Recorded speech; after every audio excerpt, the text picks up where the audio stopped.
I'm Lynette from cleverlysimple.com, and today we're going to be making the creamiest macaroni and cheese. And the best part is, it's made in the slow cooker. Welcome to my farmhouse.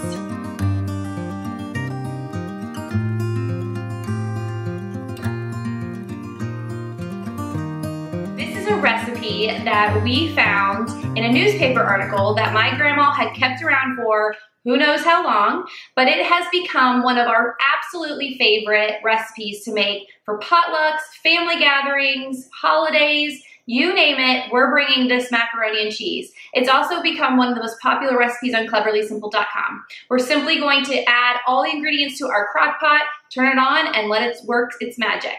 First thing we're gonna do is I have already cooked 16 ounces or 1 pound of elbow macaroni. Now, if you are making this recipe in the morning and you want to cut down on time, I have made the macaroni ahead of time and placed it in the refrigerator after it cools. You just want to make sure that it breaks up. To this, we're going to be adding 4 tablespoons of melted butter, 2 tablespoons of olive oil. And I want to mention, if you ever need those like 2, 3, 4 tablespoons of liquids, having these little shot glass type measuring cups are absolutely wonderful to have on hand. I'm going to give that a good stir, and the purpose of adding that first is that's going to really separate our elbow macaroni, so it's not going to stick together during this entire process. After that, we're just going to start adding all our ingredients. I'm going to add 2 cans of evaporated milk. I've already added one of the cans in here.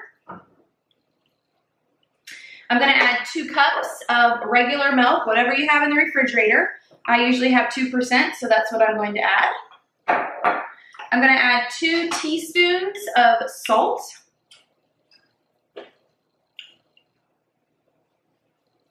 And now comes the cheese. We're going to use a combination of cheddar cheese and Velveeta. That's what's going to help us get that really creamy texture that everybody loves macaroni and cheese. This is 4 cups of sharp cheddar. You can definitely just buy it in the bag pre-shredded. I personally, when I make my recipes, like to just buy the bar of cheese. Sometimes it's cheaper, sometimes it's not. And I just use a grater and grate it up real quickly. The reason I like to do that is I find that the cheese is actually a little creamier, and I think that's probably because of whatever they put around the shredded cheese. But if that's all you have, I mean, many times I've made it that way as well.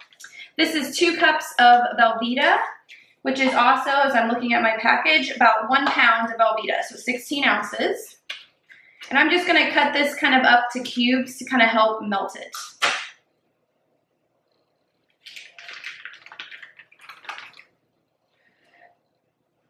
As I'm breaking this up, I just kind of want to well incorporate everything, and I'm just going to kind of give it a rough stir.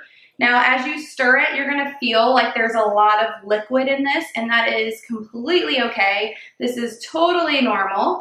It doesn't look the prettiest, but man, it is going to taste the best when it is finished. All right, I'm going to turn my slow cooker onto low, and we're going to let it go for 1 hour. I'll give it a stir, let it go for an additional hour, and it will be done. In just 2 hours, you will have the creamiest macaroni and cheese you've ever had. All right, so it's been 1 hour in the crock pot on low, and I'm gonna give it a stir. Now, one of the big questions I always get is, after an hour, should it be so soupy? The answer is yes. Some of the cheese is still not melted yet.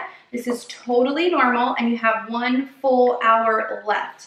So I just really stir it well so that everything's kind of mixed up. And we're gonna put it back on low for 1 hour, and then we'll be done. All right, it's been 2 full hours on low for our macaroni and cheese, and it's completely ready to serve. It is so creamy and has such a great flavor. I just know you're gonna love this recipe. Now, if you're not ready to serve it, you can keep it on warm for another couple of hours. The macaroni and cheese will get a little drier, but that's actually how some people prefer it, including my dad. So however you like it, you can leave it longer to make it drier, but I prefer it this way, super creamy. I hope you enjoy this macaroni and cheese recipe as much as our family has. Thanks for visiting the farmhouse. Until next time.